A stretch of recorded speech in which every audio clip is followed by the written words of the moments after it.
Today might be a big day for Chinese tech.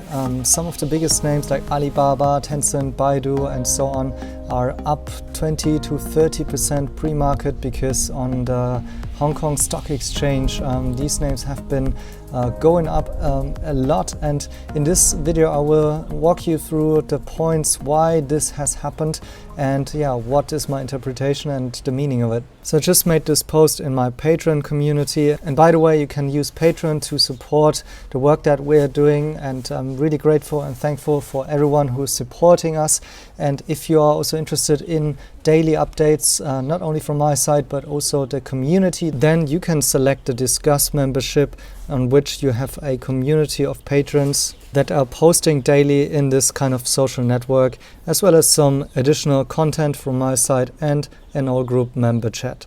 Now back on the topic, who is responsible for the bounce in Hong Kong equities? Well, it is this man, Liu He, and if you don't know him, Liu He is pretty high up, so he's a member of the Political Bureau of the Central Committee of the Communist Party of China, Vice Premier of the State Council and Director of the Finance Committee.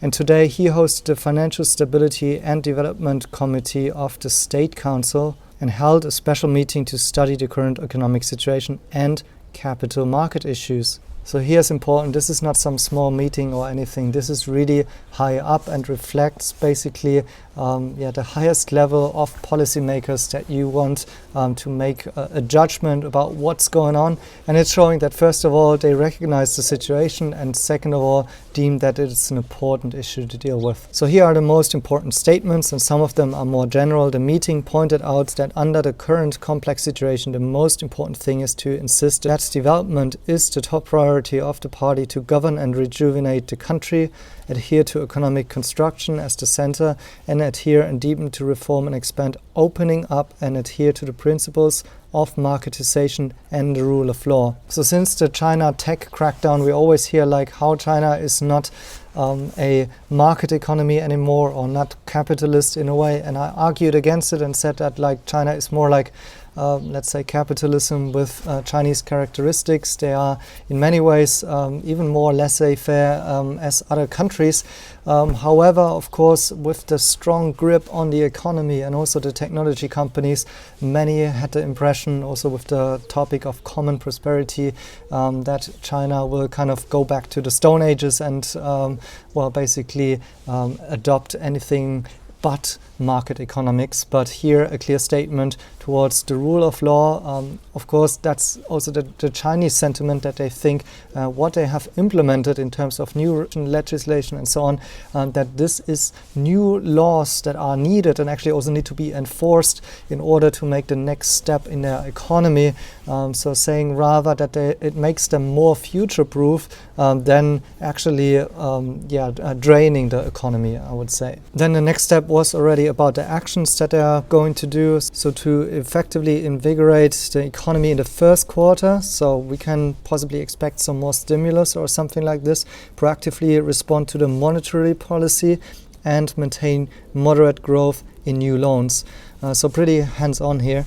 Regarding the real estate enterprises, it is necessary to timely study and propose effective response plans to prevent and diffuse risk, and propose supporting measures for the transition to a new development model. So this is of course referring to the Evergrande issue, and they're speaking explicitly that they want to move to a new development model. And what does it mean? Basically it means that in the past China's economy and the growth that you've seen, those high growth numbers, were a lot driven actually by the real estate development, and this new model is possibly that they are not setting all of their bets on the real estate economy anymore, and rather develop what they are calling the real economy, like manufacturing, smart manufacturing, but also the digital economy, because they had meetings on that topic before as well, and I outlined the plans in another video.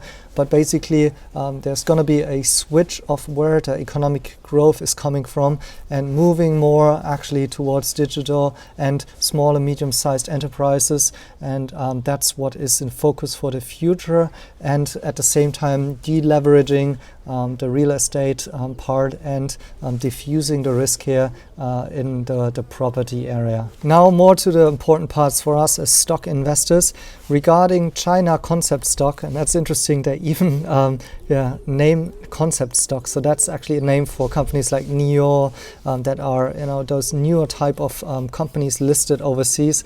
They say the regulatory agencies of China and the United States have maintained good communication and have made positive progress and are working on forming a specific cooperation plan. So actually that's not much news if you listen to my other videos where I talk about first what the CSRC is saying, so the Chinese SEC, and then on the other hand, yesterday I reported about the PCAOB officially confirming also that they're making progress. And in this statement here, there's nothing new like how soon this will be or that there can be a solution for sure. That's not part of this statement here. So still, the delisting is up there. It may happen. There may not be a deal between China and the US on this matter. However, this is a pretty high-ranking politician talking about this matter, and why should he engage in talking about something like this if he wouldn't be confident about talking at it at least? So, of course, still things may turn sour. I'm not saying this is going to happen, but anyways, it's included in this statement here. Then also they say the Chinese government continues to support various types of companies to list overseas. So that's, again, in my views, confidence for the VIE structure, which they basically in the past already said people or companies should be able to use it. However, they need the pre-approval, and then they can just use it for IPOs overseas, such as like New York Stock Exchange. Then the relevant part for the platform businesses like Alibaba and Tencent. Regarding platform economic governance, relevant departments should improve the established plans in accordance with the principles of marketization, legalization and internationalization, adhere to seeking progress while maintaining stability, and steadily advance and complete the rectification work of large platform companies through standardized, transparent and predictable supervision. Both red and green lights must be set up to promote the stable and healthy development of the platform economy and improve international competitiveness. So this is not saying, look, we're going to end the tech crackdown. No, you're going to see still green and red light. That's what they're mentioning there. They say they're going to continue on rectifying issues. So that's the regulatory speak. And so there might be still changes, new laws established and things like that. However, what they say here is that with this, they want to improve the international competitiveness. And the important words here are, it's now through standardized, transparent and predictable supervision. Because this is getting very clear also in the next paragraph. Regarding the stability of Hong Kong financial markets, the regulators of the mainland and Hong Kong should strengthen communication and cooperation. The meeting emphasized that the relevant departments should earnestly undertake their own responsibilities, actively introducing policies that are favorable to the market, and prudently introduce contractionary policies, respond in timely manner to hot issues that the market is concerned about.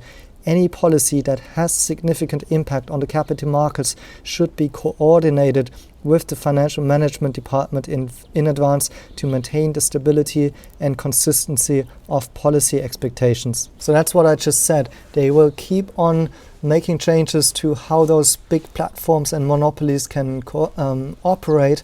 However, they are now realizing basically that they're having a communication issues and that is causing harm to the financial markets, and they say that this should be not the case. So they are trying to kind of streamline the communication process there and also react responsively to hot topics. So for example, if there's new crackdown on Tencent, Tencent users are now allowed to use the Alibaba platform, and the markets are selling off because of that, because they think that this is going to hurt Tencent. Then I would say regulators and the market communicators will step in and explain the situation better than before and not leave us blank with the interpretation, which usually has really fed well to the short sellers who use those kind of news to spin it all into negativity all of the time. And so they named the Finance Committee of the State Council